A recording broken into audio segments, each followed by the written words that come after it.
Welcome to The Explainer. Today, we're going to dig into a belief that is so deep-seated in our culture, most of us never even think to question it. And that's the idea that competition is the key to success. You know, that it's the natural order of things, the only real way to bring out the best in ourselves. But what if that core belief isn't just wrong, but is actually doing us harm? I mean, think about it. We hear the phrase healthy competition all the time, right? But what if it's an oxymoron? What if it's a total contradiction? Well, a ton of research from psychology, sociology, you name it, suggests that it absolutely is. So today we're going to unpack the evidence that competition itself, not just too much of it, is the real problem.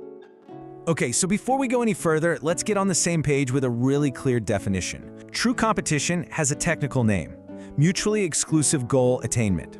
It's a fancy way of saying it's a very specific and, I gotta add, man-made arrangement where my success actually requires your failure. This is not just about trying your best. It's a zero-sum game that we create where for me to win, you have to lose.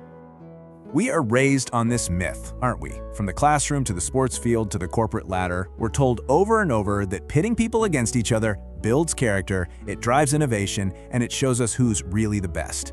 But what if this whole way of thinking is built on a totally destructive idea? Let's take a look at what the research actually says. This is the core message that competition is constantly whispering in our ear. It completely reframes how we see other people. That person sitting next to you, they're not a potential collaborator or a friend or someone who could help you out. Nope, they're an obstacle, a barrier that you have to get past to get what you want.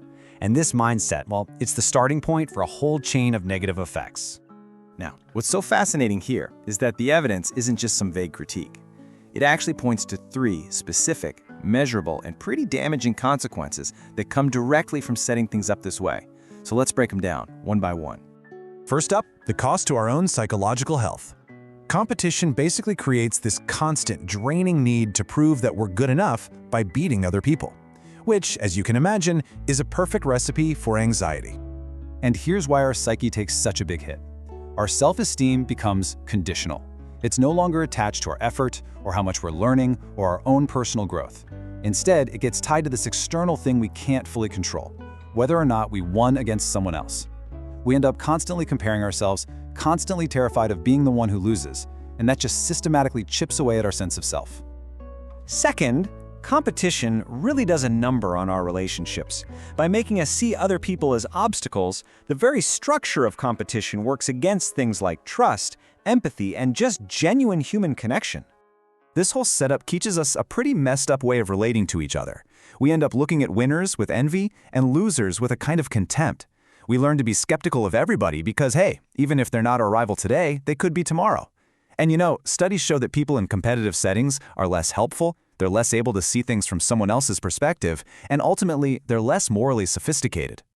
And third, and this might be the most surprising part of all, competition actually gets in the way of our performance. The data is pretty clear. It makes us do worse work, especially when we're doing complex and creative things.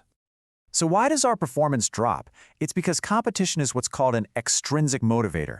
That's basically any external reward like a trophy or just being called number one. And when you introduce those, the activity itself gets completely hijacked. The point isn't to write a great piece of code anymore, or paint a beautiful picture, or solve an interesting problem. The point is just to win. The task becomes just a means to an end, and our creativity and how much we care just plummet. So if competition is so destructive, what's the alternative? Well, the research points to one really clear answer: cooperation. It's all about building structures where we sink or swim together. Now, to really get this, we have to see the difference between a few key ideas. Competition, like we said, means I succeed only if you fail. Individualism is a little different. It means I succeed regardless of what you do. But cooperation, that's a total shift. It's I succeed only if you succeed too. Our fates are literally linked together. Okay, so what does this actually look like in real life? It means we stop trying to just tweak the old, broken game and we start playing a completely different one. It's about intentionally redesigning the things we do around a shared goal. Let's take a classic, super cutthroat childhood game, musical chairs. The original point of the game is to kick kids out one by one until there's a single, kind of lonely winner left. But in a cooperative version, the goal gets flipped on its head. You still take away a chair, but now the challenge becomes a fun puzzle. How can we all work together to fit on the chairs that are left? The result isn't one winner, it's a pile of giggling kids who figured out a problem together. This quote just nails it, doesn't it? The focus shifts from the anxiety of being left out to the joy of being included. It's a totally different kind of fun, one that actually builds relationships instead of tearing them down. For a lot of people, experiencing this is a total game changer.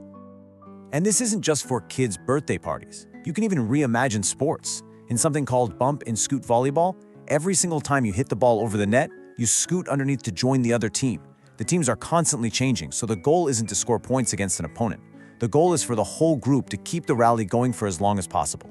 At the end, asking who won is literally meaningless. People are usually too busy having fun to even think about it. Now, when you hear all this, there's always one big objection that comes up. It's kind of the trump card in any argument against competition. And it's the idea that, well, this all sounds really nice, but it goes against our basic programming. Aren't we just hardwired to compete? This is the big question, right? Is this competitive drive something we're born with, an unchangeable fact of our biology, or is it something we've been taught? Well, the evidence on this is surprisingly clear. Let's look at the data. This chart is pretty much the ultimate answer to the human nature argument. Anthropological studies have found entire cultures with basically no competition at all. That's that bar on the far left. Now, if competition was just innate, that bar couldn't exist. And as you can see, while lots of cultures have some competition, very few are as completely soaked in it as the US. This really shows that how competitive a society is a cultural choice, not some biological command. So the conclusion from all this research is pretty unambiguous. Competition is not an inevitable part of being human. It's a social construct.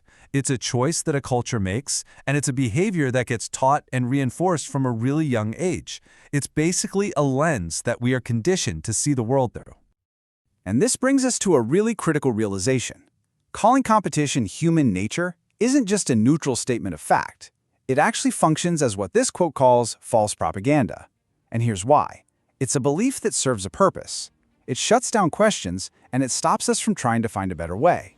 By just saying, that's just the way life is, we let ourselves off the hook for creating something better. It's a really conservative idea, pretending to be realism. And all of this brings us to the most important part, the takeaway. Once you realize the competition is a structural choice, not a fact of nature, it gives us the power to make different choices. We can start right now in our own lives. At home, we can stop the little contests like who can get their pajamas on the fastest, which just teaches siblings to see each other as rivals. At school, we can push for cooperative learning instead of public rankings and spelling bees. And at work, we can design teams and pay structures that reward group success, not internal dog-eat-dog rivalries. Ultimately, this isn't about some impossible fantasy world. It's really an invitation to look at the evidence and ask ourselves a pretty radical question. The structures we have now aren't inevitable. Somebody built them.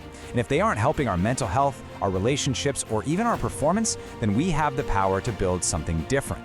By understanding that competition is a choice, we open the door to a more connected, a more effective, and frankly, a much more joyful way of being together.